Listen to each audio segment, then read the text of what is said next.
everyone, I'm Reverend Birgit Gaudreau and welcome to Know Your Bible. And today we're going to study Exodus chapter 14.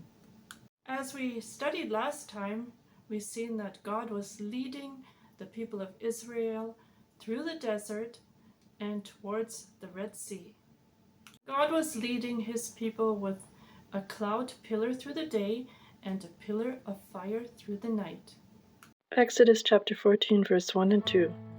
Now the Lord spoke to Moses, saying, Speak to the children of Israel, that they turn and camp before Pi-hahiroth between Migdol and the sea, opposite Baal Zephon.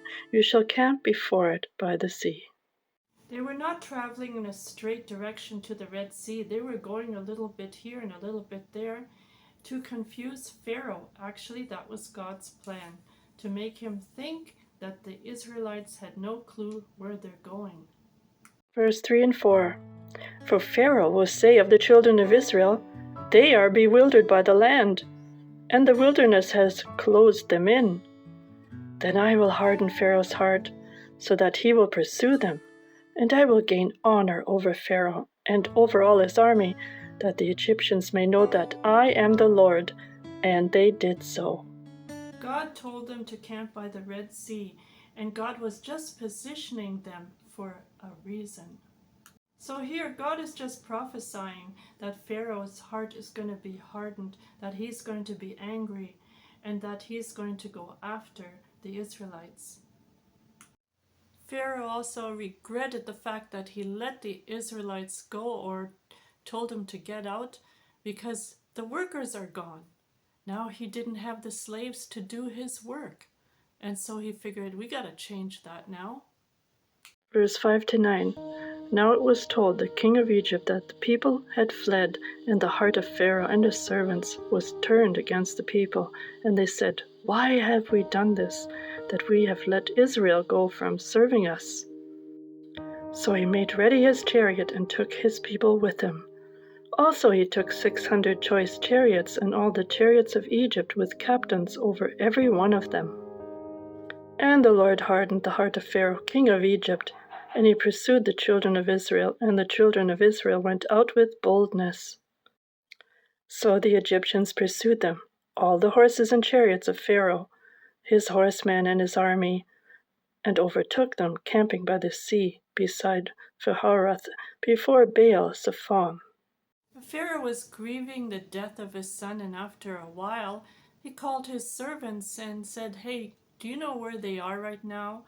And, he had spies following them and reporting. And they said, yeah, they have trapped themselves in front of the Red Sea, and they've been going to the right, to the left, and they haven't been going straight. These guys haven't got a clue where they're going. And so Pharaoh thought, oh, this is going to be easy. We're going to get all our army together, and we're going to go out there, and we're going to capture them and kill some of them. This is easy for me. And so he commanded his soldiers and army to go out after the Israelites. So Pharaoh at the time had great chariots. This was his biggest weapon. The chariots were so big that he had 3 people in one. And so he had his commanders and everything all ready to go. And he had such an anger inside of him. Verse 10 to 14. And when Pharaoh drew near, the children of Israel lifted their eyes, and behold, the Egyptians marched after them. So they were very afraid, and the children of Israel cried out to the Lord. Then they said to Moses, Because there were no graves in Egypt, have you taken us away to die in the wilderness? Why have you so dealt with us to bring us out of Egypt? Is this not the word that we told you in Egypt, saying, Let us alone that we may serve the Egyptians? For it would have been better for us to serve the Egyptians than we should die in the wilderness. And Moses said to the people, Do not be afraid, and stand still, and see the salvation of the Lord, which he will accomplish for you today. For the Egyptians whom you see today, you shall see again no more forever. The Lord will fight for you, and you shall hold your peace. We know that when Satan has a plan to destroy God's people, God always has a counter plan, and in this case, this was a counter plan that no one expected. So the Israelites, all of a sudden from far, they see Pharaoh and his army coming, and they were very much afraid. So they called to Moses and made foolish statements because they thought they're going to die now when they seen Pharaoh and his army coming in rage towards them. They were actually blaming Moses and saying also that now we are trapped. And is this what God wanted? That we die out here in the desert? Verse 15 and 16. And the Lord said to Moses, Why do you cry to me? Tell the children of Israel to go forward. But lift up your rod and stretch out your hand over the sea and divide it, and the children of Israel shall go on dry ground through the midst of the sea. And I indeed will harden the hearts of the Egyptians, and they shall follow them. So I will gain honor over Pharaoh and over all his army, his chariots, and his horsemen. Then the Egyptians shall know that I am the Lord, when I have gained honor for myself over Pharaoh, his chariots, and his horsemen. Of course, this didn't make sense to anybody, and they were all in panic. So Moses says, No worries, guys. Let's just keep going. Let's trust the Lord. Moses shows his stability and trust in the Lord, and he says, Fear not. He raises his staff and he says, We're taking a stand. 19 and 20. And the angel of God, who went before the camp of Israel, moved and went behind them, and the pillar of cloud went from before them and stood behind them. So it came between the camp of the Egyptians and the camp of Israel. Thus it was a cloud and darkness to the one, and it gave light by night to the other, so that the one did not come near the other all that night. So God is telling Moses to go towards the sea, and Moses is trusting God. Angels are not bound to natural things, and here God is the defender. He went before them and right behind them, defending and protecting the Israelites. Verse 21 and 22. Then Moses stretched out his hand over the sea, and the Lord caused the sea to go back by a strong east wind all that night, and made the sea into dry land, and the waters were divided. So the children of Israel went into the midst of the sea on the dry ground, and the waters were a wall to them on their right hand and on their left. The strong winds came through the whole night, and God was working on this so that it would be perfect for them to walk on dry land across the sea. So God illuminated in this battle. He gave light to the Israelites. These huge water walls that they were walking through, it must have been normally a dark way to walk, but He gave them light and protection and direction.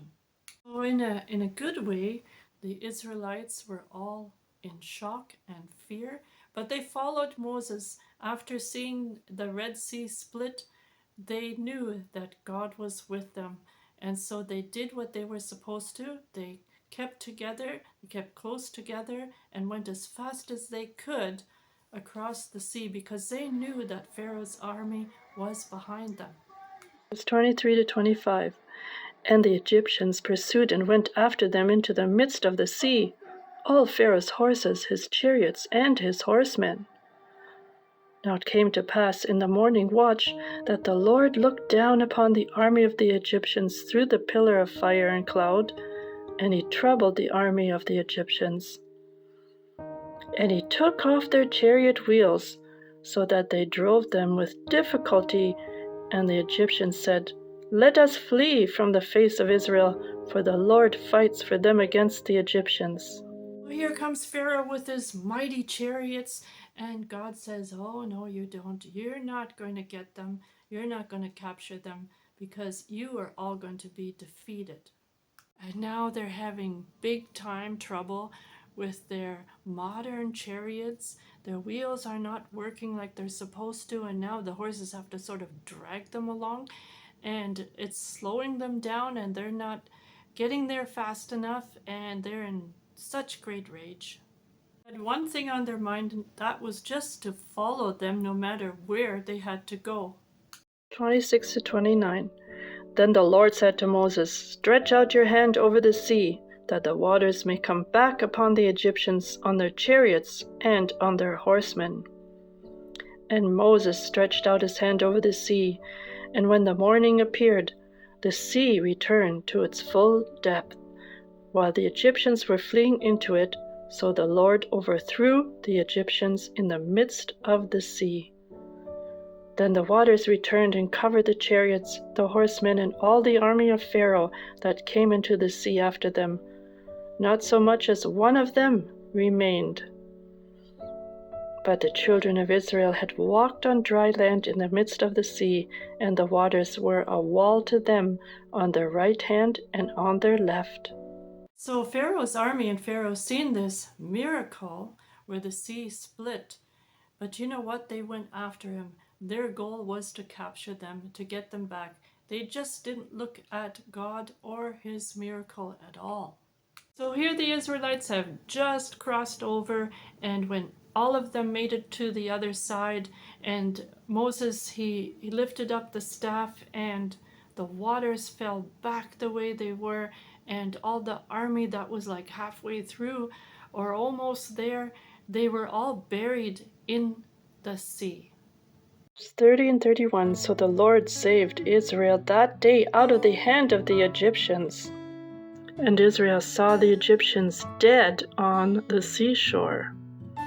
Thus Israel saw the great work which the Lord had done in Egypt. So the people feared the Lord and believed the Lord and his servant Moses. So all the Israelites experienced this great miracle and love of God, and they couldn't be more excited and pleased to be on the other side and see the whole army die in the sea. The victory was great. So I want to thank everyone for joining me today in this Bible study in Exodus chapter 14. And I will be taking a longer break now from the Bible studies.